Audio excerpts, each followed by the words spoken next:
നമുക്ക് എല്ലാവർക്കും അറിയാം, കേരളത്തിലെ ഒരിക്കലും നമ്മൾ ആരും ചിന്തിക്കാത്ത രീതിയിലാണ് ഒരു പ്രതി എന്ന് പറഞ്ഞ് ഒരാളെ അറസ്റ്റ് ചെയ്യുകയും 17 വ്യക്തമായ തെളിവുണ്ടെന്ന് പറഞ്ഞ് കേരളത്തിലെ പൊതുസമൂഹത്തിൻ്റെ മുമ്പ് ദിലീപ് ഈ കുറ്റം ചെയ്തു എന്ന് പറഞ്ഞ് തെളിവുകളുണ്ടെന്ന് പറഞ്ഞ് അറസ്റ്റ് ചെയ്തത്. എന്നിട്ട് തെളിവുണ്ടാക്കാൻ വേണ്ടി കേരള പോലീസ് സഞ്ചരിക്കുന്നതാണ് നമ്മൾ കണ്ടത്. അതിനുശേഷം ഈ കേസിൻ്റെ ആദ്യഘട്ടത്തിൽ കേസ് മൊത്തം കഴിയുകയും വിചാരണയുടെ അവസാന ഘട്ടത്തിലേക്ക് നിൽക്കുന്ന സമയത്താണ് ബാലചന്ദ്രകുമാർ എന്ന് പറഞ്ഞ ഒരാൾ ഒരു ഉണ്ടയില്ല വെടിയും പൊട്ടിച്ചുകൊണ്ട് വരുന്നത്. അപ്പോൾ ഇത്രയും വ്യക്തമായി തെളിവുള്ള പോലീസ് ശരിക്കും ഇരയ്ക്ക് നീതി വാങ്ങിക്കൊടുക്കുക എന്നുള്ളതാണ് ഈ കേസിൻ്റെ ആത്യന്തികമായ ലക്ഷ്യം. അങ്ങനെയെങ്കിൽ ഈ 17 വ്യക്തമായ തെളിവുണ്ടായിരുന്ന ആദ്യ കേസിൽ എങ്ങനെയാണ് ബാലചന്ദ്രകുമാറിൻ്റെ ഉണ്ടയില്ല വെടിയിലെ പിറകെ പോയത്? അപ്പോൾ ഈ കേരള പോലീസിൻ്റെ കയ്യിൽ ഒരു കച്ചിത്തിരുമ്പ് പോലും ഇല്ല. കാരണം ഒരു കള്ളക്കേസാണ്. അത് എങ്ങനെയാണ് കോടതിയുടെ മുമ്പ് തെളിവായിട്ട് ഉണ്ടാക്കാൻ പറ്റുന്നത്? അതുകൊണ്ട് പൂർണ്ണമായിട്ടും പരമോന്നത കോടതിയിൽ തന്നെയായിരുന്നു വിശ്വാസം. കോടതിയിൽ ദിലീപേട്ടൻ അദ്ദേഹത്തിൻ്റെ നിരപരാധിത്വം തെളിയിച്ചിരിക്കുന്നു. നമ്മളെല്ലാവരും അന്ന് ദിലീപേട്ടനെ അറസ്റ്റ് ചെയ്യുന്ന സമയത്ത് ദിലീപേട്ടനെ ഇഷ്ടപ്പെടുന്ന ആരാധക വൃന്ദമാണ് പുള്ളിയെ സപ്പോർട്ട് ചെയ്ത്. നമുക്കറിയാം, നമ്മുടെ ഒരു സഹോദരൻ ഒരു തെറ്റ് ചെയ്തില്ല എന്ന് നമുക്ക് ഉത്തമ ബോധ്യമുണ്ടെങ്കിൽ നമ്മൾ സപ്പോർട്ട് ചെയ്യാം. കാരണം നമ്മുടെ സഹോദരൻ ഇത് നാളെ സംഭവിക്കാം, ആർക്കും സംഭവിക്കാം. ഈ ഒരു കേസിൽ പുള്ളിയെ കുറ്റക്കാരനാക്കിയപ്പോൾ സപ്പോർട്ട് ചെയ്ത് ഒരുപാട് പേര് വന്ന സമയത്ത് ഇവിടുത്തെ മാധ്യമങ്ങൾ പറഞ്ഞത് എന്താണ്? ശരിക്കും PR വർക്ക് ചെയ്ത് ദിലീപ് ഉണ്ടാക്കുന്നു എന്നാണ് പറഞ്ഞത്. ആൾക്കാരെ PR വർക്കിന് വേണ്ടി ഇറക്കിയെന്നാണ് പറഞ്ഞത്. ഒരിക്കലുമല്ല. ശരിക്കും സത്യം എന്താണെന്ന് ഈ കേസിൽ അറിഞ്ഞിരിക്കുന്നു. പൂർണ്ണമായിട്ടും ഈ കേസ് ദിലീപേട്ടൻ നിരപരാധിയാണ് നമുക്ക് ഉറച്ച വിശ്വാസം ഉണ്ടായിരുന്നു. കോടതിയും അത് ഉറപ്പിച്ചിരിക്കുന്നു.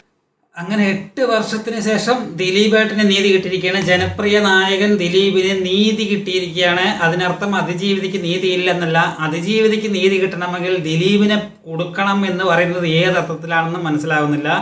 ഇപ്പോൾ ഈ 3 ദിവസമായിട്ട് ചാനലുകളിൽ ഫുള്ളായിട്ട് ഇന്നത്തെ വിധിയെക്കുറിച്ചുള്ള ചർച്ചകളാണ്. ആ ചർച്ചയിൽ പറഞ്ഞുകൊണ്ടിരിക്കുന്നുണ്ട് അഡ്വക്കേറ്റ് TV മിനി കറക്റ്റായിട്ട് പറയുന്നുണ്ട്, ഞങ്ങൾക്ക് ഈ വിധി എങ്ങനെയാണെങ്കിലും ഞങ്ങൾക്ക് മേൽക്കോടതിക്ക് പോകുമെന്ന് പറയുന്നുണ്ട്. കാരണം ഇവർക്കറിയാം ദിലീപിനെതിരെ ഒരു തെളിവുകളും ഇല്ല, ഒരു തെളിവിൻ്റെ കണികകൾ പോലും ഇല്ല.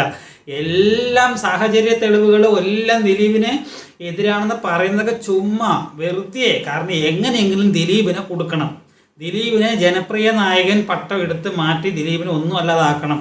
ഈ 8 വർഷം ശരി, ഇപ്പോൾ ദിലീപേട്ടൻ്റെ പടങ്ങൾ ഹിറ്റാകാത്ത കാരണം കാലത്തിനനുസരിച്ച് സഞ്ചരിക്കാത്തത് കൊണ്ടാണ്. അല്ലാതെ ഈ ഒരു കേസ് കൊണ്ടൊന്നും അല്ലെന്ന് ഉറപ്പുള്ള കാര്യമാണെന്ന് ഉറപ്പാണ്. കുറച്ച് ഫാമിലി ഓഡിയൻസ് ചിലപ്പോൾ കുറച്ച് എണ്ണം പോയിട്ടുണ്ടാവും. അതൊന്നും വിഷയമല്ല. ദിലീപേട്ടൻ്റെ എവിടെ രോമത്തിൽ പോയോ അതൊന്നും ഒന്നുമല്ല. ആ കുറച്ച് എണ്ണം പോയി എന്ന് പറഞ്ഞിട്ട് ഒരു കുഴപ്പമില്ല. അത് ബുദ്ധിയും ബോധവുമില്ല. ഈ മീഡിയ വന്നിട്ട് ചുമ്മാ വായും പൊളിച്ച് കണ്ടുകൊണ്ടിരിക്കുകയാണ്. ഒന്നും അറിയാതെ കണ്ടുകൊണ്ടിരിക്കുന്നവരാണ് ദിലീപിനെതിരെ സംസാരിച്ചുകൊണ്ടിരിക്കുന്നത്. ഇരയ്ക്ക് നീതി കിട്ടണം, അങ്ങനെയാണെങ്കിൽ ദിലീപ് പ്രതിയാവണം എന്ന് പറയുന്നത് അങ്ങനെയാണ്. അല്ലെങ്കിൽ പിന്നെ കുറച്ച് പേരുണ്ട്, ഒന്നും മനസ്സിലായിട്ടില്ല, ചാനൽ ചർച്ച കാണുന്നത് മാത്രം വിശ്വസിച്ചുകൊണ്ടിരിക്കുകയാണ്. ഇതിൻ്റെ തെളിവുകൾ കാര്യങ്ങൾ എന്താണെന്നൊന്നും അറിയുന്നില്ല. ചാനലിൽ ദിലീപ് കുറ്റക്കാരനാണെന്ന് പറഞ്ഞു, അപ്പോൾ ഞങ്ങളും പറയുന്നു.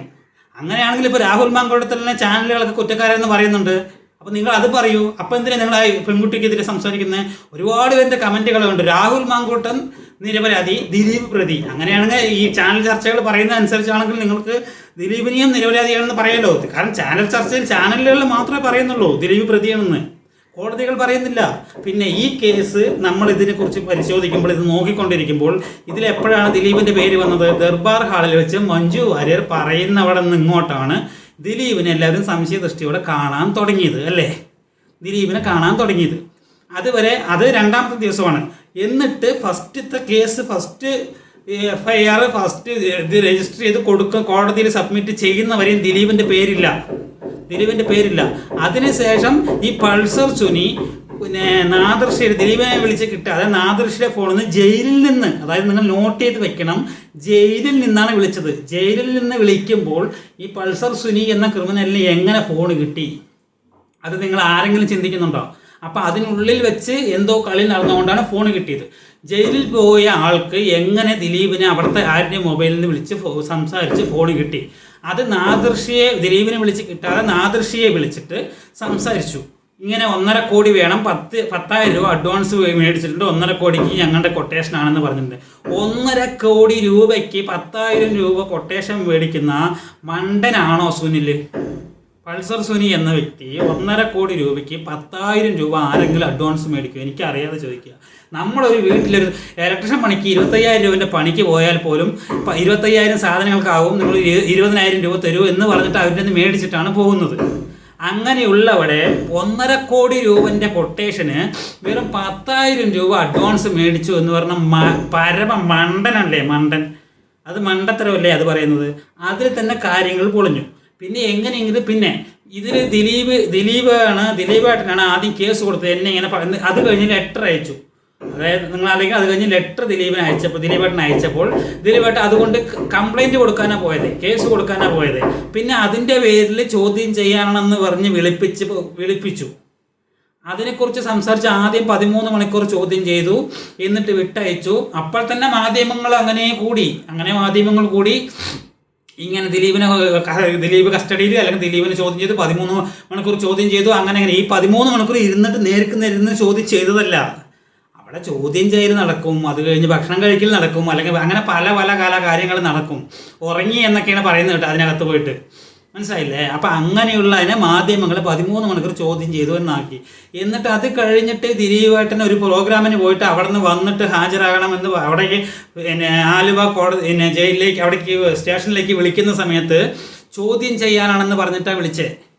അങ്ങനെ ദിലീപേട്ടൻ തെറ്റ് ചെയ്തിട്ടുണ്ട് എന്ന് തോന്നുന്നുണ്ടെങ്കിൽ ഇപ്പോൾ പുറമേ അങ്ങനെ റൂമറുകൾ വന്നുകൊണ്ടിരിക്കുകയായിരുന്നല്ലോ. ആ സമയത്ത് ഭയങ്കരമായിട്ട് റൂമർ വന്നുകൊണ്ടിരിക്കുന്ന സമയമായിരുന്നല്ലോ. ദിലീപ് തെറ്റ് ചെയ്തു പറഞ്ഞിട്ട് അങ്ങനെ ആ തെറ്റ് ചെയ്തു എന്ന് പറഞ്ഞിട്ട് പറയുമ്പോൾ ഒരു തെറ്റ് ചെയ്തിട്ടുള്ള വ്യക്തിയാണെങ്കിൽ ഇപ്പം ഞാനാണ് അങ്ങനെ ചെയ്യുന്നതെങ്കിൽ ഞാൻ ഓട്ടോമാറ്റിക്കലി എൻ്റെ പൈസയുണ്ട് എല്ലാം ഉണ്ടെങ്കിൽ നമ്മളൊരു വക്കീലിനെ ഏർപ്പാടാക്കിയിട്ട് വക്കീലെടുത്ത് പോയിട്ടുണ്ടാവും. ഞാൻ ഹാജരാകണോ, ഇങ്ങനെ പറയുന്നുണ്ട്, ഞാൻ തെറ്റ് ചെയ്തിട്ടുണ്ട്, അപ്പോൾ ഹാജരാകണോ എന്ന് ചോദിച്ചിട്ട് വക്കീലിനടുത്ത് സംസാരിക്കും.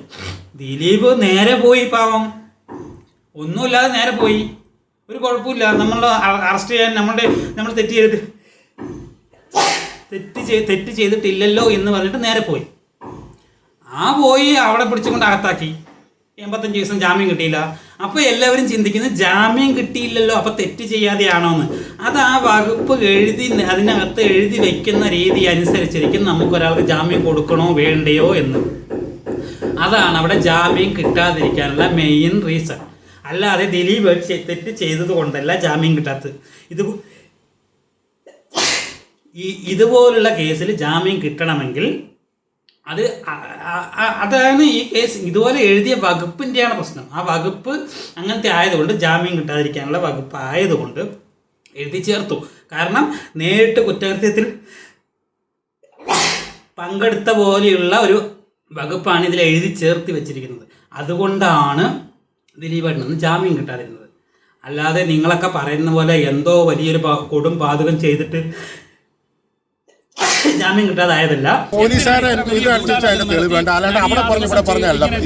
ഇത് കോടതിക്ക് ബോധ്യമായി അങ്ങനെ ഒരു കുറ്റം ചെയ്തത് അങ്ങനെ കോടതി വിട്ടേക്കുന്നത്.